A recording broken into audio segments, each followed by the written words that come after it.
E aí, meus amigos, tudo tranquilo? Espero que esteja tudo bem com vocês. Vamos trazer mais um conteúdo aqui hoje para a gente falar de um assunto aí que está um pouco na moda, né? Embora muita gente não conhece, imagino que alguns de vocês ainda não conheçam, mas que é super importante a gente falar, porque essas coisas aqui tá acontecendo em tempo real já há muito tempo, né?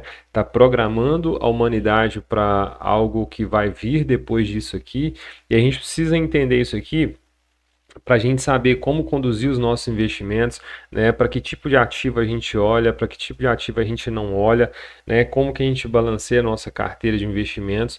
Então, acho que é crucial a gente poder entender isso aqui, para a gente entender um contexto macro, né? Dentro do qual está inserida a nossa economia, a nossa bolsa de valores, os nossos ativos, tá? Então, fica ligado aí até o final, que eu tenho certeza que vocês vão aprender coisas aqui muito interessantes, que talvez vocês ainda não conheciam. Se já conhecia, né, acho que vale a pena a gente ver um outro ponto de vista, né, até mesmo para abrir a discussão, tá bom? Eu sempre tento trazer isso aqui não para esgotar o assunto, né, mas acho que mais para a gente abrir uma janela aí de discussão a respeito desses temas, tá bom? Então a gente vai falar da agenda da ONU 2030, né? Como eu falei, alguns canais falam bastante disso aqui, outros, né, nem tanto, na TV menos ainda, mas indiretamente a gente está conversando sobre isso aqui de diversas formas, a gente vai entender como, tá bom? Basicamente, a Agenda ONU 2030 ela é o maior projeto de padronização global de políticas da história moderna. Eu fiz um conteúdo há alguns dias falando que, né, já não, há algum tempo já não importa muito quem é que está no governo, né? Independente de qual país, não importa muito se o governo é de direita, se é de esquerda, qual que é a ideologia, porque as políticas elas são feitas com base num padrão que vem de cima, tá? É um padrão internacional e a gente vai entender como que isso tudo está amarrado, como que essas coisas são bem feitas, né? E de certa forma são mascaradas, tá? E fazendo com que o mundo inteiro está basicamente dentro do mesmo sistema político, tá? Independente de qual país que seja. Então é basicamente disso que a gente vai falar aqui.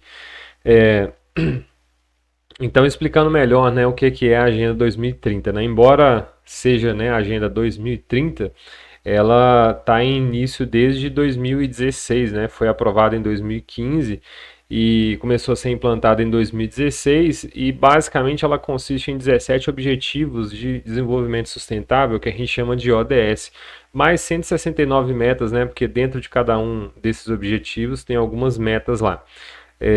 Eu vou mostrar quais são os 17 objetivos daqui a pouco, mas no papel, né, isso fala de coisas nobres, né, coisas bonitas, que é erradicar a pobreza, reduzir desigualdade, proteger o clima, né, inclusão social. É tudo que todo político promete, né? Só que na prática, esse sistema funciona como um manual de alinhamento para governos, empresas, bancos, ONGs e organismos multilaterais. Então, se você quer alinhar todo mundo dentro da mesma política, você já começa a entender que por detrás disso existe uma elite, né, tentando coordenar todo mundo, né, que no caso é a ONU, tá? A ONU hoje ela é vista como a grande gerente mundial da ordem atual, né? Pós Segunda Guerra Mundial foi criada a ONU justamente para tentar estabelecer uma ordem mundial, né? E até hoje é a ONU que vem, né, coordenando essa ordem mundial. Tá tudo na mão dela. Então, através dela existe um pequeno grupo, uma pequena elite, né, que quer governar o mundo todo. Na verdade, não quer, né? Praticamente governa o mundo todo. E é por isso que é de lá que vem essas ODS que acabam funcionando como normas, vamos dizer assim, tá? Para os governos praticarem. Funciona também como um critério de acesso a crédito, investimentos e reputação internacional. Nesse conteúdo que eu mencionei sobre a tecnocracia, eu expliquei melhor como que funciona isso, tá? Como que as normas da ONU acabam funcionando como leis, tá? É tudo através do crédito, porque se você não segue, né, esses princípios, né, essas ODS, o sistema ESG, você acaba não tendo acesso, né, você enquanto empresa ou governo, acesso principalmente a crédito internacional, a reputação, né, a sentar na mesa lá com as grandes elites para negociar, fazer acordos. Então você perde esses acessos. Então, como o preço de não participar disso é muito grande, embora não seja uma lei ou uma obrigatoriedade, essas normas da ONU acabam funcionando como leis, tá? E funciona também como uma padronização de políticas públicas, como eu falei, independente da cultura, da soberania ou do contexto local. Não é lei mundial, mas é uma lei indireta, porque quem não segue acaba perdendo dinheiro, perdendo influência e perdendo acesso, tá bom? É desse jeito que funciona. Aqui é o site oficial da ONU, né, que está lá explicando as 17 ODS. Depois, se quiser aprofundar o conteúdo aí, você pode ir lá e dar uma olhada. Aqui o site está em inglês, mas você pode clicar aqui em cima. Na verdade, aqui acho que não tem a língua nativa portuguesa, mas os navegadores hoje todos já têm tradução instantânea, é só você traduzir lá, tá bom? Esses são os 17 objetivos, tá? Eu não vou ler um por um aqui para não delongar muito, até porque aqui para frente eu vou passar pelos principais para a gente entender como que isso tudo aqui está amarrado, porque dá a impressão que é um cardápio, né? Que você como empresa ou governo você pode escolher ali o que você quer implementar na sua economia, mas não é bem assim que funciona, tá? Existe aqui um objetivo que ele é central, ele é crucial e todos os outros estão amarrados, né, dentro desses 17 objetivos, tá? Depois talvez eu vou voltar aqui para melhorar a explicação lá para frente, mas por enquanto é basicamente isso aqui, os 17 objetivos. Então, como eu falei, né, tudo está amarrado dentro de um principal tema, que é o tema do clima. É por isso que nunca se falou tanto de clima, tá? A gente, né, sempre está vendo falar de clima, de desenvolvimento sustentável, e basicamente é essa ideia. Toda vez que a gente vê falar de desenvolvimento sustentável, né, de indústrias aí, colocando, né, metas climáticas, de emissão de carbono, essas coisas todas estão ligadas com a agenda da ONU 2030 e a gente vai ver como que tudo está linkado. Então, basicamente, a ONU ela define as diretivas globais, né? Tudo isso embasado no clima. Tudo é argumento para a gente proteger o clima, melhorar o clima, né? Ter um desenvolvimento sustentável. E isso liga, né? As indústrias, liga a produção de energia, né, com os conceitos de energia limpa, né? Isso influencia o consumo, né? Porque as pessoas acabam dando prioridade para consumir produtos que são sustentáveis, né? Isso influencia terra e recursos também, né? Porque você não pode desmatar, dependendo, né, de onde for, você não pode explorar. Tudo isso por conta do clima, né? Influencia também na produção de alimentos.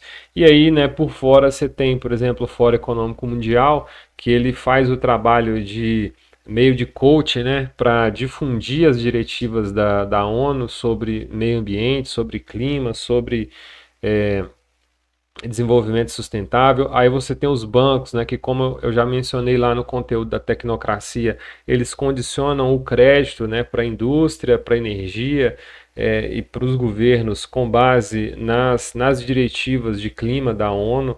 Aí você tem as ONGs que faz o trabalho de colocar isso na cultura das empresas, dos governos, né, influenciar o marketing das empresas e por aí vai.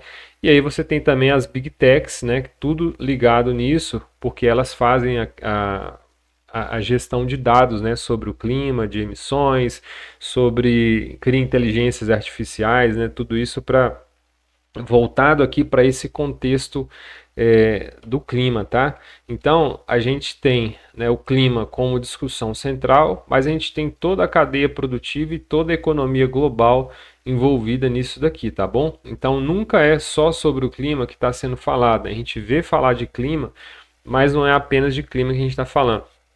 Então agora a gente vai entender como que essa teia da Agenda 2030 ela cria as suas amarras, né? Porque uma ODS está amarrada na outra. Então elas não existem sozinhas, né? Essas ODS, cada uma vai justificar, alimentar e legitimar as outras. E quando você discorda de uma, né? Você acaba sendo pressionado por várias outras ODS, tá? É um ecossistema normativo. Você entra por uma porta, né?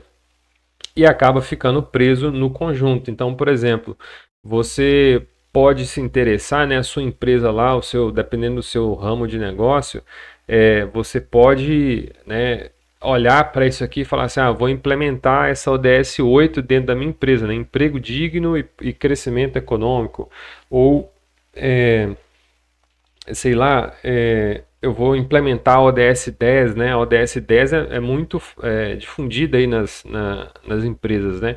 Redução das desigualdades, né? Mulher tem que ganhar o mesmo que homem e tal. A gente tem que colocar pessoas né, de qualquer gênero dentro da empresa. Então você entra por essa porta, mas acaba que você está versando sobre todo o conjunto da Agenda 2030, tá? De forma consciente ou inconsciente. Então, vamos explicar como que isso tudo está ligado, né? Começa pela ODS 13, né? Que é a Ação contra a Mudança Global do Clima, que é o eixo central, é o pivô, tá? A partir dessa ODS, né, energia limpa e acessível, que é a ODS 7, ela deixa de ser uma escolha e acaba virando uma obrigação, né? Indústria, inovação e infraestrutura, a ODS 9, passa a obedecer metas de carbono. O consumo e produção responsável, que é o ODS 12, vira um comportamento regulado. Fome zero e agricultura sustentável, que é o ODS 2, ela é redesenhada, e o controle de uso da terra, o ODS 15, ele acaba sendo restringido. Então veja, né? Você veio pela ODS 13, mas você acaba passando por todas as outras, né? Então se você questiona a ODS 13, você está sendo ameaçado pela 7, pela 9, pela 11, pela 12, 15 até a 8, que fala de trabalho decente e crescimento econômico. Ou seja, você não pode recusar só o clima, né? Porque ele vai travar o sistema todo.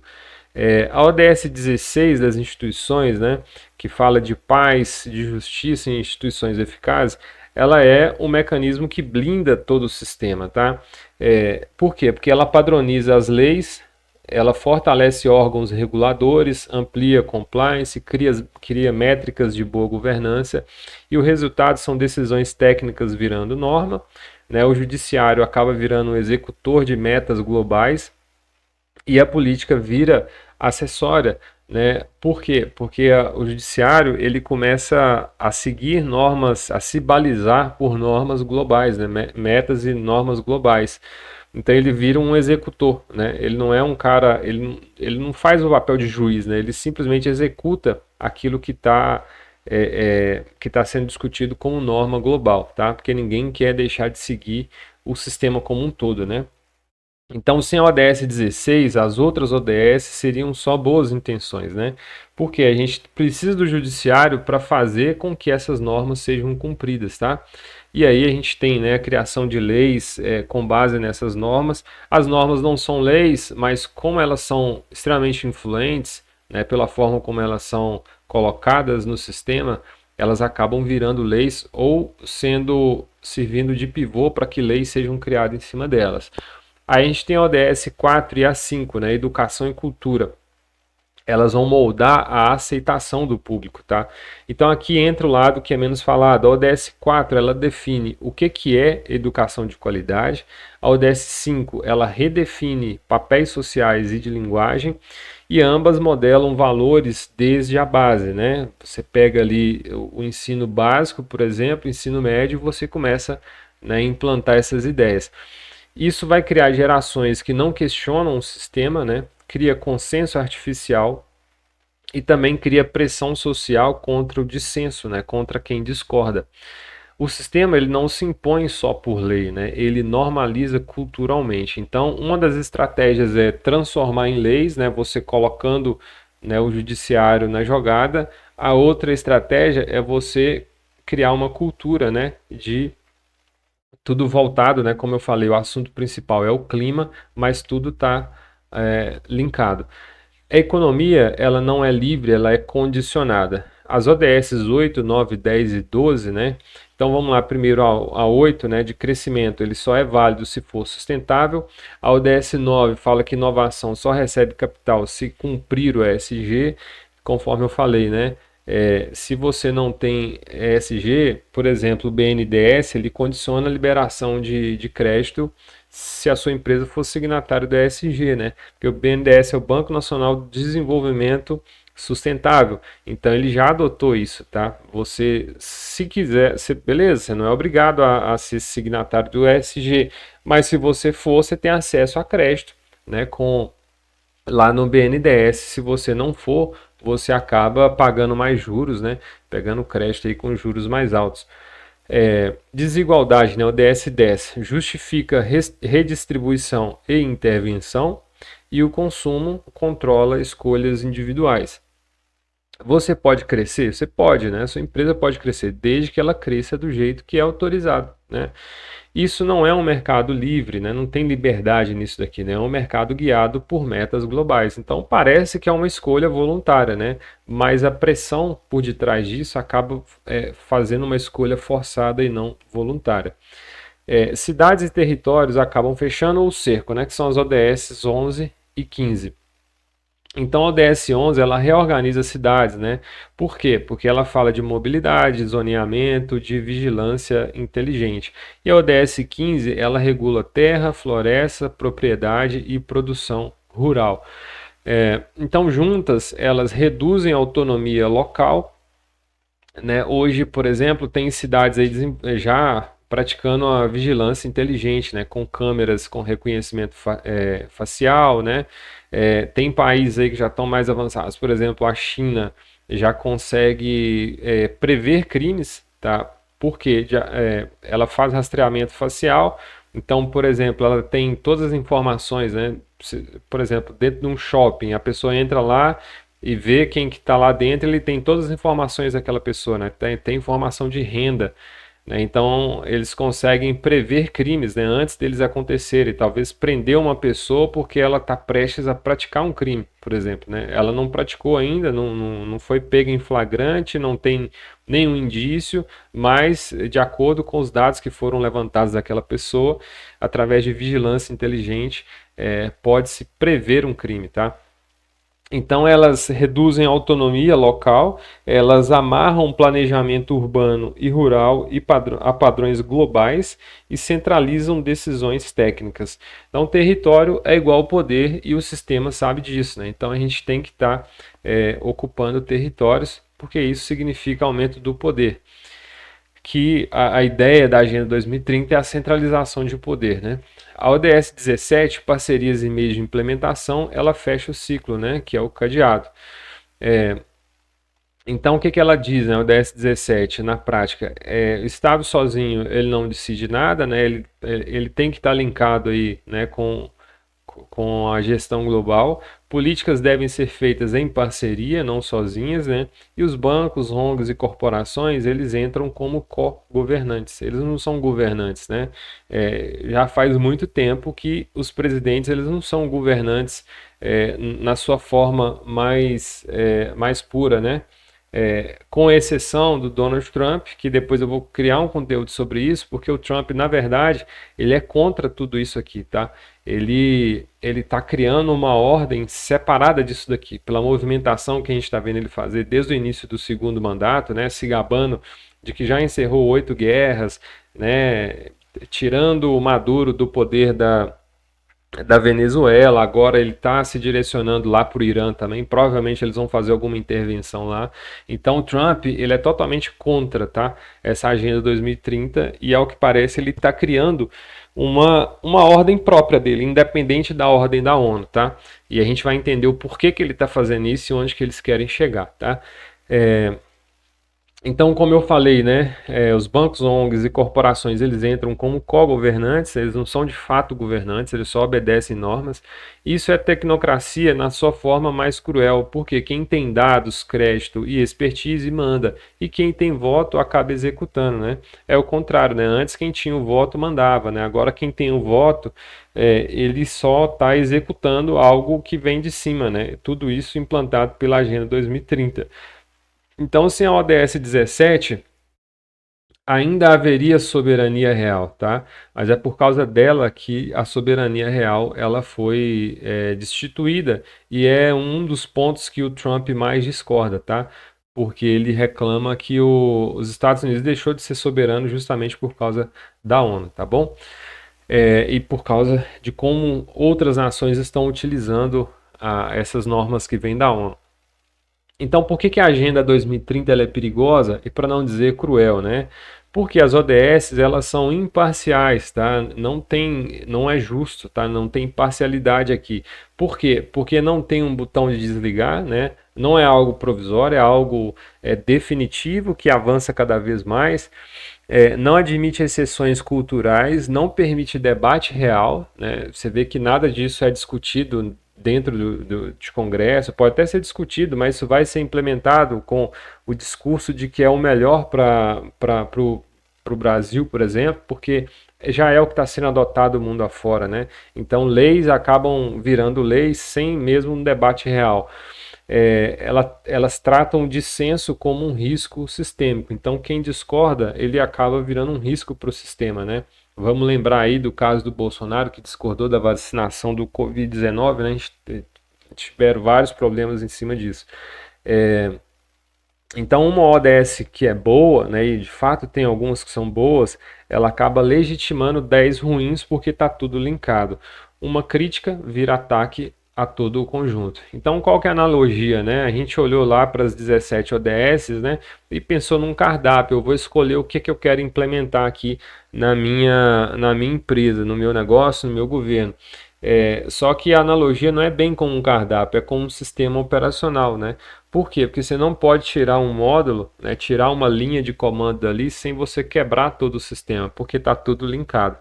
E quem controla o sistema acaba controlando também todo o comportamento, né? Então sempre vai ter uma porta de entrada, mas você acaba se obrigando a todo o conjunto, tá? E aí a conclusão, né, para a gente resumir. As ODS elas não são independentes porque compartilham a mesma lógica, né, independente do país, elas usam os mesmos indicadores, se reforçam mutuamente, são executadas pelos mesmos atores. É por isso que a Agenda 2030 ela não avança por convencimento político, né? Ela se avança por integração técnica que é irreversível, não tem como voltar atrás, tá?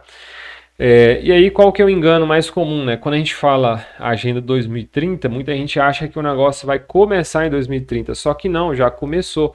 Isso foi decidido em 2015, né? Foi aprovado essas ODS e começou a ser implantado em 2016, como eu já falei lá no início. E aí 2030 significa o quê? Significa um checkpoint, tá? É quando eles vão sentar, vão se reunir para corrigir a rota, né? Endurecer metas, né? Ver o que que funciona, o que que não. E provavelmente a partir de lá eles vão criar a Agenda 2040, 2050 e por aí vai, tá? E aí quem está esperando 2030 para entender disso aqui, né, acaba que não entendeu o jogo, né? Não entende como que isso já está funcionando. E aí eu vou mostrar para vocês como que isso já está funcionando, né? O que que prova que isso aqui já está em prática. Primeiro, né, políticas públicas nacional. Então a gente tem planos plurianuais, marcos legais ambientais, planos de educação, planos urbanos, metas climáticas, né? Tudo isso é voluntário, mas acaba que está alinhado com a Agenda 2030. Bancos de crédito, né, que são o ponto-chave. Então, conforme eu falei, né, deu o exemplo do BNDES, mas também a Caixa, o Banco do Brasil, né, em solo nacional, o FMI, Banco Mundial em solo internacional, fundos privados, todos eles já liberam crédito, né, a liberação de crédito é condicionada à sustentabilidade, né, ao ESG, ao clima, inclusão. Então, quando você vai, né, pegar um crédito no BNDES, você tem que comprovar que tipo de obra que você vai fazer, né? É uma obra de sustentabilidade, não é? A sua empresa, né, adota políticas de sustentabilidade, ESG, clima, inclusão, né? Tudo isso vai influenciar se você consegue crédito ou não. Então, a melhor forma de amarrar o sistema é através do crédito, é através do financeiro, né? E aí, quem não se alinha acaba pagando mais caro ou fica sem acesso, tá? É assim que funciona. Empresas, né? Como que isso prova? Dentro das empresas provam para a gente que isso tudo já está em prática. É, Relatórios ESG, as metas de carbono, né? Compliance social, cadeias produtivas monitoradas, tá? Não é ideologia, mas é sobrevivência financeira. É lógico que o marketing é bonito, né, em cima dessas coisas, mas por detrás elas estão preocupadas com a sobrevivência financeira, porque sabe que quem não adota acaba, né, ficando de fora aí de crédito e de outras coisas. Educação e cultura, né? BNCC alinhada à ODS, universidades com metas sustentáveis, conteúdo pedagógico padronizado, inclusive, né, a gente tá vendo aí muita crítica, né, com alguns conteúdos pedagógicos para crianças, né, se deveria ou não estar aprendendo certo tipo de coisa, enfim, linguagem institucionalizada, né, e aqui que a gente forma o que? O consenso. Exemplos concretos no Brasil que já está em curso, né? Sem achismo. O BNDES condiciona financiamentos e créditos a créditos ESG, conforme eu falei. Planos diretores urbanos seguem ODS 11, licenciamento ambiental endurecido por metas climáticas, educação alinhada a competências globais, agronegócio pressionado por rastreabilidade e carbono, e empresas obrigadas a relatórios socioambientais, né? Tudo isso antes de 2030, ou seja, está mostrando que a Agenda 2030 ela já tá em prática, né? E aí, né, o que vai mudar lá em 2030, né? Então, basicamente, lá em 2030 vai ter uma avaliação global, né, para ver quem cumpriu e quem não cumpriu. Vai ter um endurecimento, provavelmente mais restrições de crédito, mais sanções reputacionais, mais condicionalidades comerciais. E, como eu falei, é provável que uma nova agenda vai ser criada, né? 2040, 2050, né? E provavelmente vamos falar de clima, de carbono zero, né? Digital ID, são conceitos que já estão aí em funcionamento, justamente no sentido de ter um controle maior, né, do que a gente está fazendo, tá? Cada vez mais a gente está vendo um mundo mais rastreável, né? Mais digitalizado, mais rastreável, mais controlado também, com menos liberdade. E aí a gente sempre, né, eu sempre tenho esse intuito de trazer, né, algo além da informação, né? O que está por detrás disso aqui? Porque conforme eu falei, não é só, né, não é só para informação que a gente tem que olhar, a gente também precisa olhar o que está por detrás, quais são as intenções por trás disso aqui, né? Desse sistema aí da Agenda 2030. Bom, quem é que governa o mundo, né, hoje? O mundo hoje ele está sendo organizado de cima para baixo, né? Então a ONU, né, faz essas deliberações que não são leis, mas acaba virando lei e definindo o comportamento das empresas, o comportamento dos governos, né? As decisões reais, né, que impactam a nossa vida, né, dos meros mortais, elas não passam por nós, né? Só passa por nós a decisão de quem que vai ser o governador, quem que vai ser o deputado, o senador, o presidente, o vereador, o prefeito, mas as decisões mesmo reais que estão impactando nossa vida em larga escala, isso não está passando por nós, né? Por isso que eu falo que a gente já não vive uma democracia há muito tempo, tá? O sistema ele é global, né? É todo linkado aí por meio do clima e da Agenda 2030. O sistema promete ordem, né, promete segurança e bem-estar, mas ele vai cobrar o quê? Uma submissão. Você tem que ser obediente ao sistema, porque se você ser um dissidente, você vai ser tratado como um rebelde, né? Você é uma ameaça, um problema para o sistema. Todo o sistema humano, né, e aí a Agenda 2030 faz parte disso. Todo o sistema humano ele promete salvar o mundo, né? Só que ele sempre falha porque não consegue. E aí a gente tem na Agenda 2030 o clima como um salvador secular, né? Porque o clima virou um eixo moral, né? Tudo é discutido em cima do clima. Eu acho que ninguém discorda de que a gente precisa proteger a natureza, proteger o clima, né? E todo mundo concorda, só que quando você concorda com isso a nível de uma ODS, você acaba que está concordando com todo o resto também. Só que quem questiona vira herege, né? Vira um rebelde.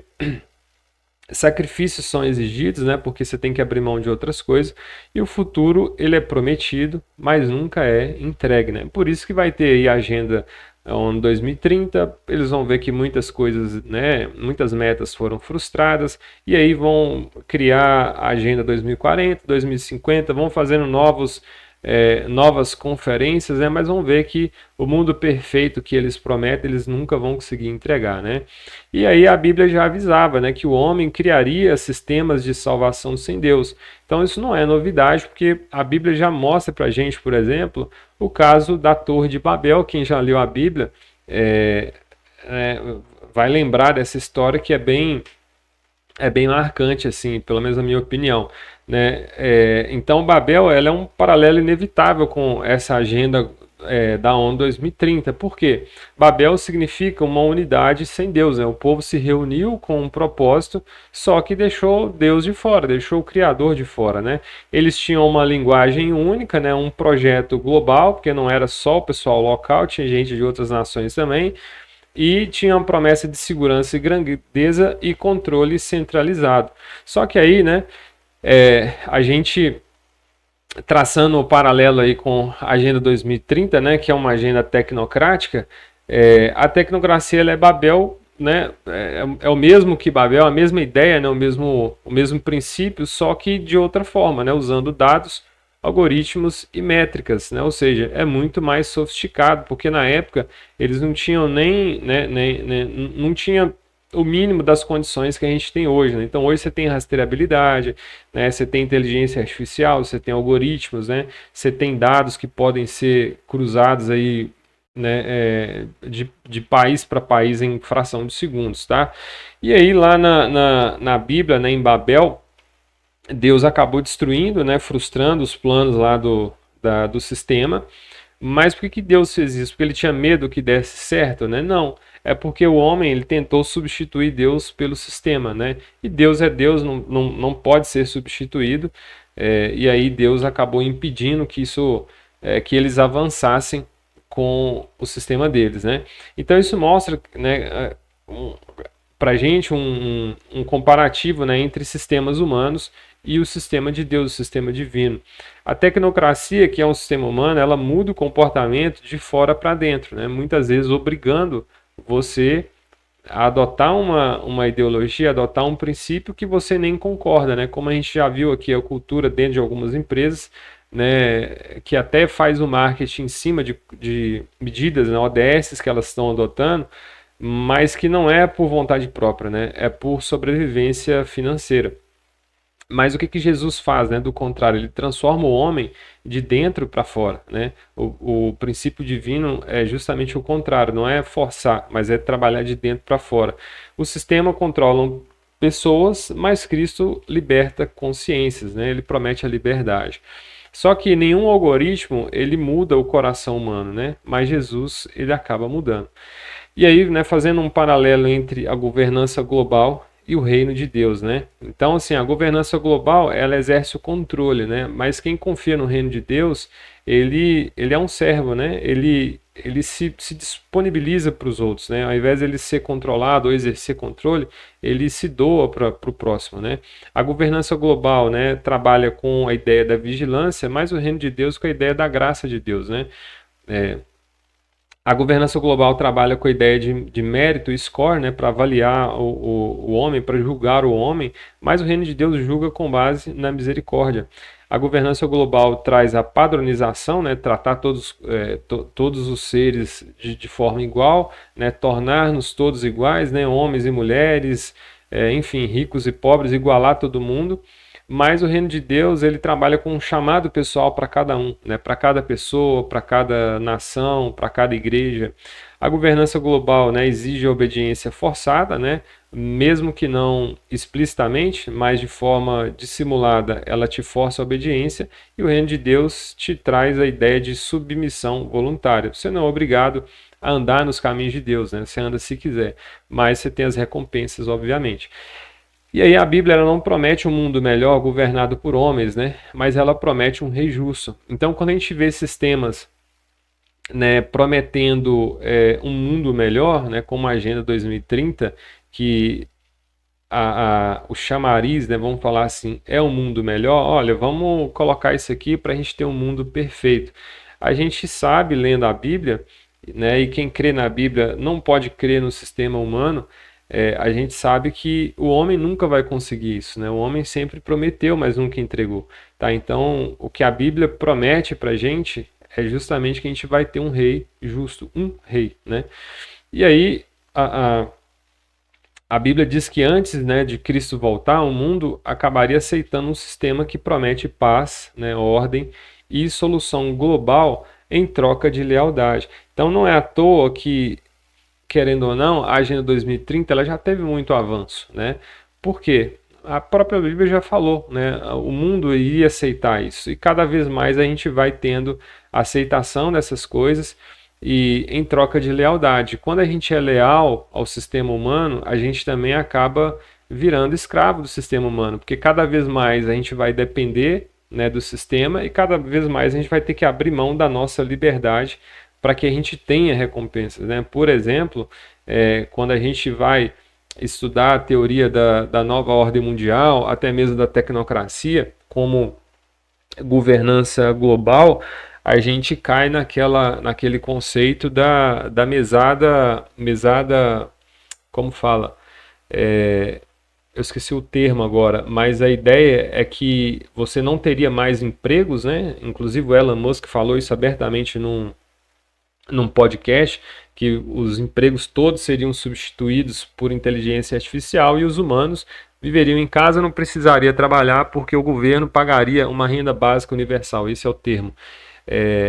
Ou seja, né, em troca de lealdade ao sistema, né, em troca da promessa de paz, de ordem e solução global, né, com o sistema humano, a humanidade aceitaria, né, descer a esse nível de viver com uma rendinha básica mensal. Todo mundo, a humanidade inteira vai ganhar o mesmo tanto. O poder vai estar mais do que nunca centralizado na mão de poucos, né, de poucos poderosos, e a gente vai ser subserviente, vai ter pouquíssimos direitos, mas vai ter a promessa de paz, né? Porque especialmente ninguém vai precisar de trabalhar, tá? Então a Bíblia já falou isso, né? Que o mundo vai aceitar. E hoje, na minha opinião, a gente nem está nem próximo, né, desse nível de aceitação que a Bíblia fala, porque parece que vai ser algo muito mais profundo, tá? E tudo isso, né, acaba mostrando uma coisa, que o mundo ele está à procura, né, desesperadamente de um salvador. O mundo quer ser salvo, né? Quando as pessoas clamam pelo Trump, pelo Bolsonaro, pelo Lula, ou por quem quer que seja, eles estão procurando o quê? Um salvador. Olha, melhora as coisas para a gente, tira a gente dessa situação, né? Faz isso acontecer, muda o que está errado, né? Traz paz para a gente, traz mais dinheiro, traz, né, uma qualidade de vida melhor. Isso mostra simplesmente que o mundo é desesperado por um salvador. Só que a pergunta que a gente precisa fazer né? Será que vai ser um sistema humano ou será que vai ser uma pessoa, tá? E aí, voltando lá para a Bíblia para a gente concluir, né? Que Jesus, ele não prometeu um conforto global para a gente, tá? Mesmo, né? Para aqueles que aceitaram Jesus como seu único Senhor e suficiente Salvador, ele não prometeu um conforto total global, ele prometeu a vida eterna. Então ele falou assim, olha, aguenta firme aí, se mantenha fiel, né? Não se deixe abalar pelas opressões, né, pelos ventos contrários, porque vai ter vida eterna. Depois de tudo isso aqui, isso tudo vai passar, mas vai ter vida eterna para quem se manteve fiel, beleza? Então esse é o ponto que eu queria chegar, né, passando pelo sistema humano da Agenda 2030 até chegar aqui no sistema, né, que é muito superior ao sistema divino, né, que é a promessa para quem realmente nele crê, tá bom? Acredito que faz muita diferença a gente saber disso, da Agenda 2030 para os nossos investimentos, né?